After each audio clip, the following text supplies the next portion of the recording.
Hello, everyone, and welcome to Agulhas Current Affairs, a marine science podcast set in Southern Africa by me, as one of your hosts, Dr. Jonas Kissen of Geekosopy, alongside Dr. Nelson Miranda, your other host of Argonaut Science.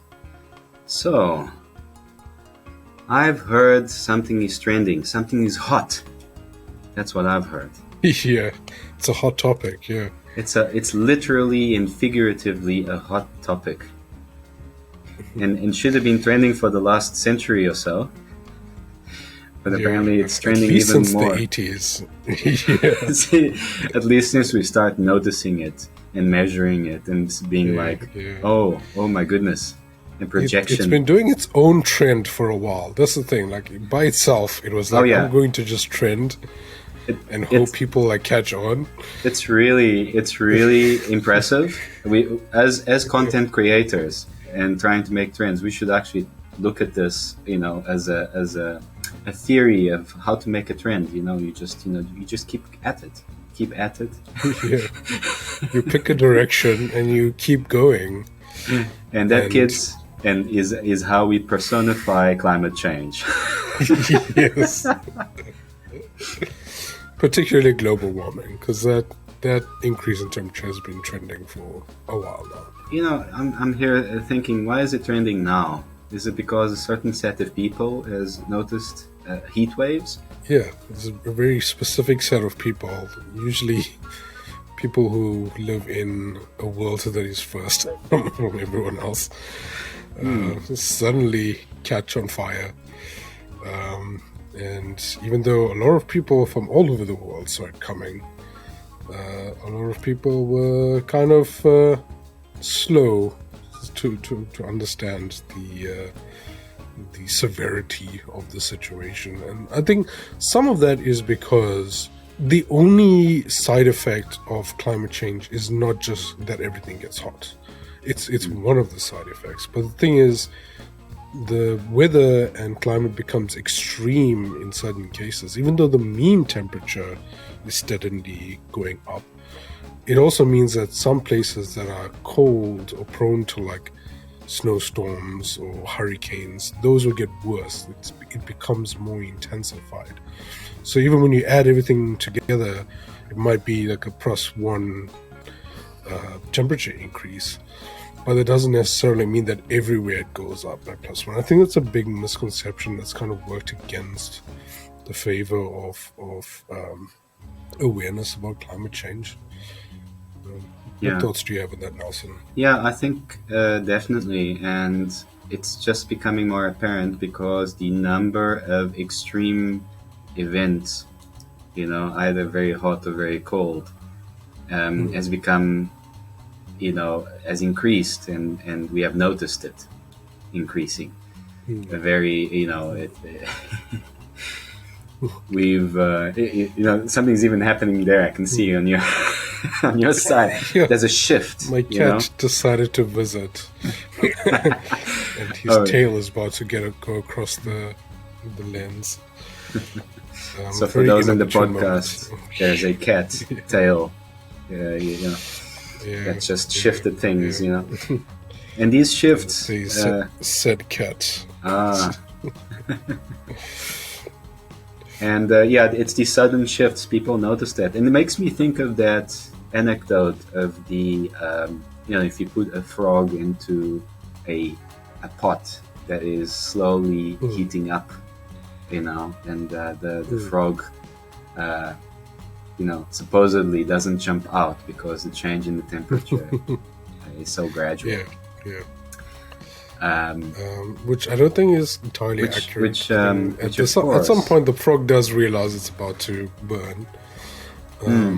But I think it is a physiological thing that if you have a more gradual shift in temperature increase, you kind of acclimate, you kind of adapt to it, even on short periods of time. So you're able to tolerate much more than if you just go straight in a hot pot. Well, let's straight to it. Let's talk about this because as I've recently found out in one of our previous episodes, we are both ecophysiologists. Which means means that we actually do study the way that living organisms function when the environment is changing, right? Yeah. And first of all, I'd like to say that this business with the frogs not jumping out of the boiling pot, that's nonsense, because they definitely jump out. They definitely jump out. They jump out. They are very good at perceiving, the environmental changes. They breathe through their skin, so it makes sense, that it's not just like it's us. We as humans, we wouldn't jump out because we are very adaptive. No, it's true. It's a physiological adaptation that we are very strong at as human beings. And it does explain a lot that we don't notice things until they are burning. For sure. But the frogs, I said, they basically they jump out because they breathe through their skin. So they'll start to suffocate a little bit, and they don't like that. Everything that breathes likes to keep breathing. Generally, this is a general rule that I've learned as an ecophysiologist. We need to get 3 degrees to figure that one out. Our frogs aren't necessarily going to boil on the stove, but the adage that you would be more adaptable over a gradual period of increase versus a sudden shock, that is a thing in ecophysiological research. There's a difference. Absolutely. With animals that are slowly exposed to something detrimental, be it a change in temperature or salinity or pollution, chemicals, stuff like that. Because animals can, on even short time scales, adapt to things. So that's where the idea comes from, even though it's not totally accurate to say that a frog's just going to boil to death on a stove. There's other physiological adaptations that prevent that, including just like having a brain that says, don't do that. Feeling pain, yes. But interestingly, in ecophysiology, how do we find out what is the effect of, say, an extreme event such as a heat wave on the living organisms, the animals that are out there in the world? And isn't it true that we do experiments where we expose a certain group of these animals to either a shock or a gradual change, a very specific gradual change that simulates an actual heat wave? So as quickly as the heat wave may set, or is projected to set, according to our understanding how things may change in the future, we actually we acclimatize and we observe the responses of these animals to these changes, and they may be lethal or sublethal. In other words, unfortunately, a lot of the subjects, we may take them to the lethal limit, but there are also sublethal sort of effects that we can measure. In other words, we see, are they able to function, not necessarily die, but are they able to function in a certain range of temperatures or salinities or even acidity, pH. So have you've done some of this work, have you? Yeah, I mean, there's two broad ways of doing it. Like you said, like we expose them to a sudden shock or something, and then gradually. And one of the ways you can measure is whether they live or die. Always get ethics clearance before you do stuff like that. Yes. And disclaimer: we always get ethical clearance. You always get ethical clearance. Absolutely. Don't kill things without. We don't just do experiments willy-nilly. That's not the right thing to do. As a citizen scientist, the most responsible thing to do is to observe.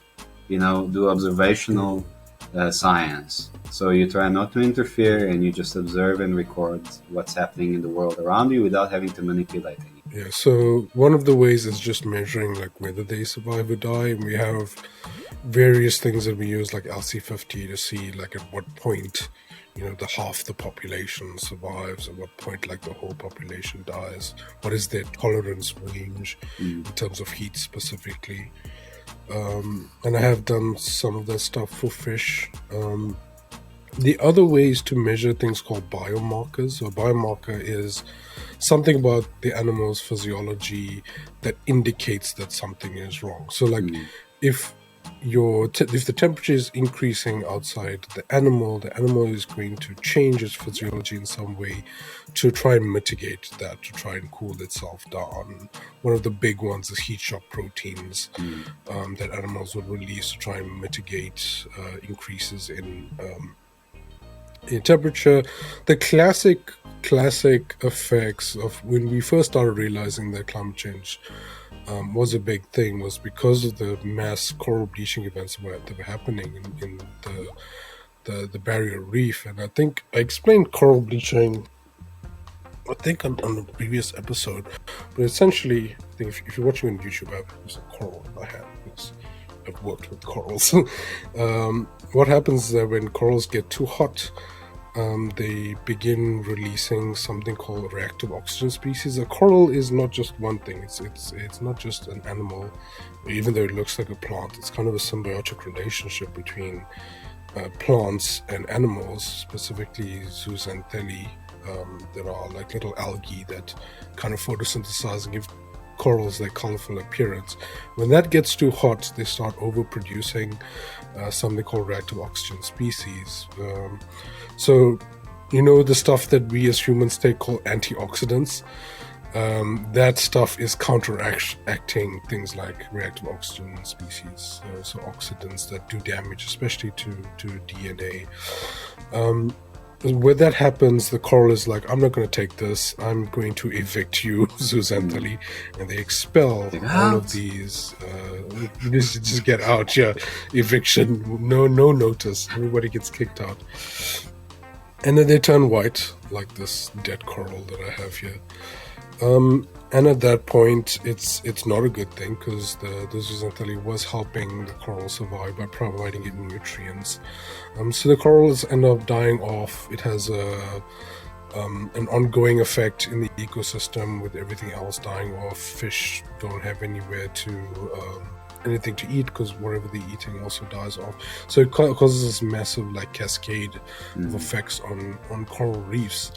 And because it was such a quick, I think, thing and such a heavy consequence, it was one of the first ways that we noticed as scientists of very noticeable. This idea of it's quite noticeable that something was wrong with the temperature because corals work on such a thin line of tolerance when it comes to temperature, like that sometimes Goldilocks, 1 or 2 degrees. That Goldilocks zone. Their Goldilocks zone is very tight.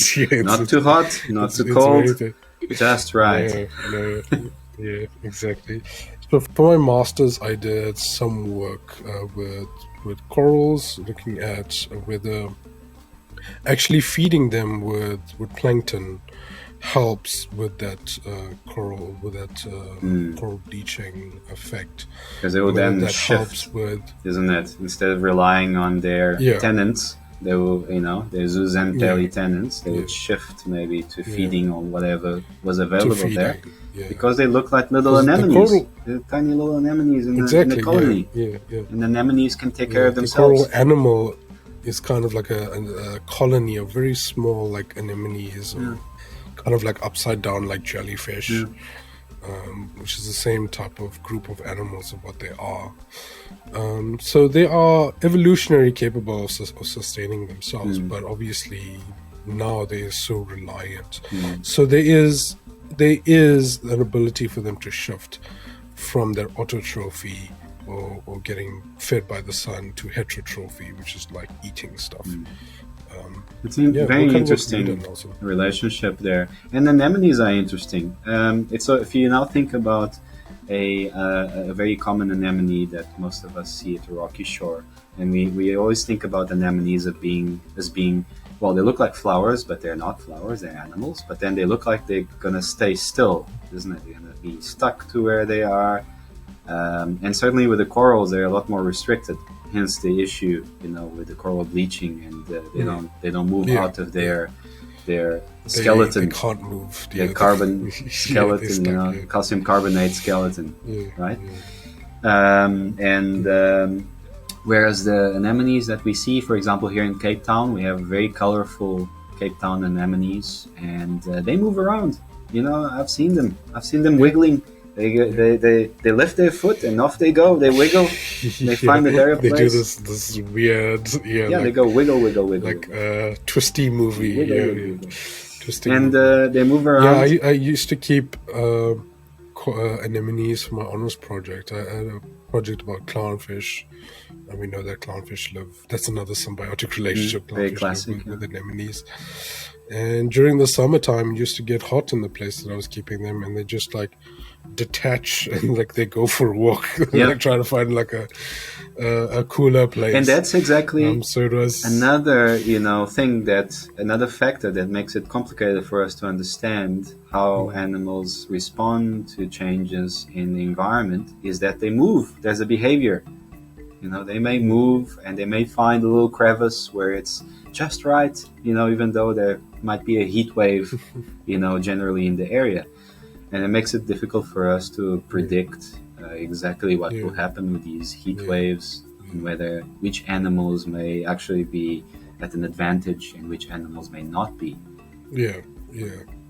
And how the world. And that's even like this can even happen on much larger scales, because now we're getting shifts in where the populations for certain things are they're moving away from the hotter tropics, because the tropics is getting hotter and they can't kind of sustain themselves.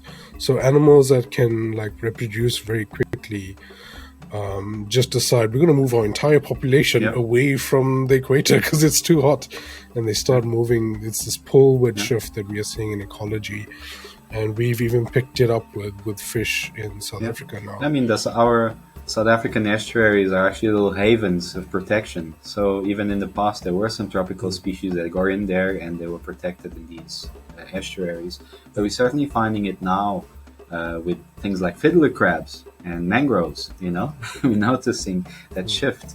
And we did some work actually in South Africa. They're at the limit of their distribution range, but that limit is starting to shift further down south and along our South African coast, which is quite interesting. So a lot of effects, and I think we even just talking about the more milder ones. It could get a lot more worse in the future. Could become unbearable to even go outside. And we have seen, we know of things that happen here in South Africa that show us that things are changing and extreme events are becoming more common, like the droughts that we've had a few years ago here in Cape Town, and of course you have been having floods there in Durban. Yeah, for sure. So we had some terrible flooding. I think it was last month, maybe 2 months ago. Essentially washing roads away and destroying infrastructure, which is not good because infrastructure already wasn't that great beforehand, so it just got exacerbated. But right now we don't have water for like half of the day because they turn the water off so they can fix the pipes that have been broken. So it's terrible. And on the other side of the country there's also no water, but for different reasons. Well, but we as people living in these areas, we have responded quite well, all things considered. We've managed to find strategies to conserve, our resources as much as possible, help each other, and that's what we should be doing. And we've certainly generally been able to recover as a nation. Although there have been very serious impacts on families and individuals that we all actually, it's friends of ours, it's people that we know. It's not just something happening elsewhere. It's affecting us all. Yeah. I mean, I personally know people's houses that have been like washed away.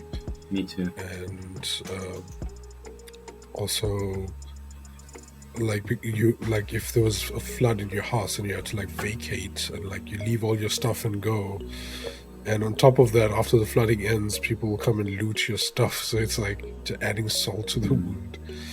it hasn't been a good time, and then it's some things also like problems will suddenly appear as well. Like if you're talking about like Nelson Mandela Bay or Port Elizabeth, that has been trying to stave off day zero, which is when they will turn like the taps off because there's not enough water in the dams.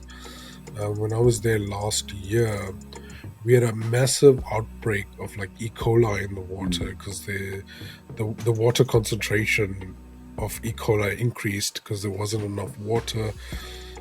On top of like stuff breaking, poor like maintenance of infrastructure. So like it's kind of like when it rains it pours type of thing. Like when things are really bad, they kind of tend to get worse on top of that, and which is never good. Yeah, there's definitely like a lot of caution that we should be taking because the current circumstances are, and because we as humans, we are so connected now all over the world, it does create a circumstance where diseases and of course pandemics can arise more frequently.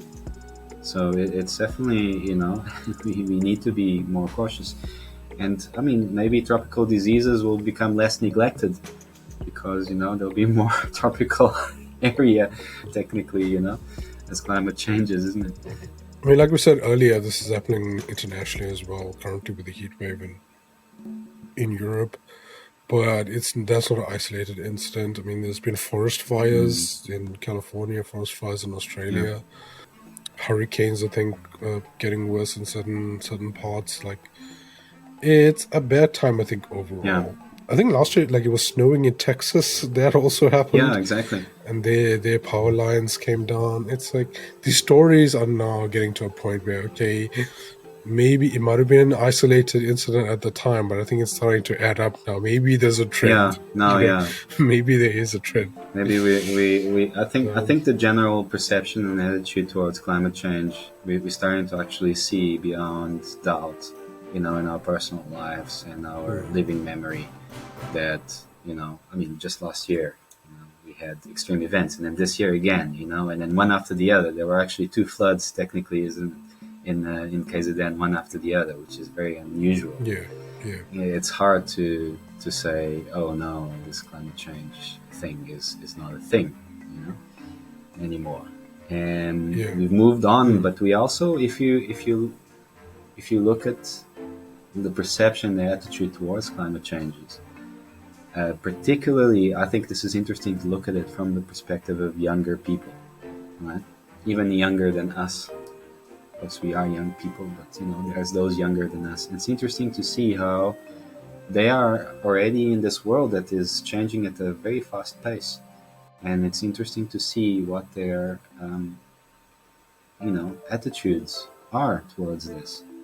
I can't imagine being a young person right now. Like your whole like reality shifts every couple of years. It seems.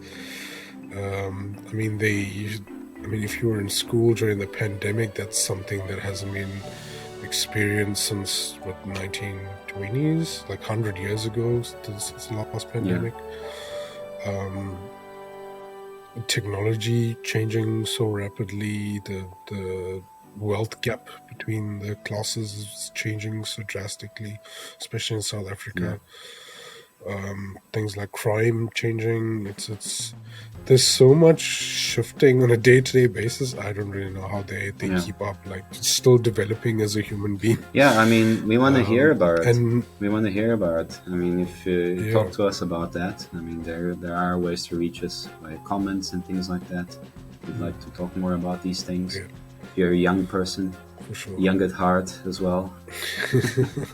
Because, I've noticed... Let us know your experience. And look, I've seen and noticed and heard young people talking about the environment, and there's a lot of concern, right? There's a lot of concern. We need to do something about it. We need to save the oceans, which I always say that's quite ironic, to say save the oceans. It kind of works the other way around. But there's this attitude of we need to do something, but it's a little bit overwhelming, isn't it?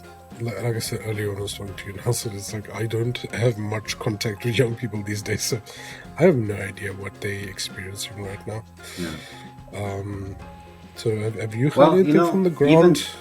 Even if you do have contact, I mean, I do work with young children and university students. We can't assume that we just know what they're thinking. It's best to hear it from them directly. But I have heard some some attitudes that basically suggest that human beings are bad. We're just bad, and we're just destroying the world. It's that seems to be a general consensus that I've noticed, and that is concerning. That view is concerning, and the reason for that, I think, is that there's also a lot of human beings that are making a difference, and overall we're doing quite well, actually, and and I think there's a danger of falling into apathy, into just giving up because it's too overwhelming, and what can we do? It's not gonna make a difference at this stage. There's a big momentum. Changes are just gonna keep coming. Yeah. That eco grief we were talking about. Yeah, eco grief. It's a whole psychological term, eco grief. Yeah. Who would have thought 10 years ago that we'd have actual psychological things going on called eco grief? Yeah. But I think young people who are aware of just how much potential danger there is out there, it's tough for them. And the thing is, it's difficult to get change going. I think that's the thing. But also difficult to see changes that have already been made, because it's so gradual. But I think significant strides have been made. Whether it's fast enough, that'll be a question for the future. But I mean, just like the other day I saw in the news, our president Cyril Ramaphosa went down to Nelson Mandela Bay to talk about the drought and stuff there, and he had no problem talking about climate change. There's in his political circles, I expect that they know that climate change is a problem, and it's on some kind of card that things need to be done. I think it's getting more and more difficult to ignore, which is good and concerning at the same time, because it took so much effort to get here, and we don't know whether we don't know how much worse it's going to get and how quickly. Yeah, we are in a I think we're in trajectory still. There was there's a quote from a sci-fi author, I can't remember who, but it was the story set in the future, and then there was one character asking another character of how did it happen, how did things get so bad, and they say that first it was slow and then it was over. It first was happening gradually, and just one day everything just hit the fan, and that is something that might happen, and it would be catastrophic. It would be apocalyptic. But on the other, but that's sci-fi, and I mean, certainly if you look, it's a very interesting thing. That is sci-fi, yes. It's a very interesting thing, because sci-fi has actually changed over the years, whereas in the past there was a lot more apocalyptic, oh my gosh, we're all gonna die type thing. Whereas now the trajectories and the predictions are not as bad. That's a fact. You can look at. We've done enough to prevent the apocalypse, by most accounts. And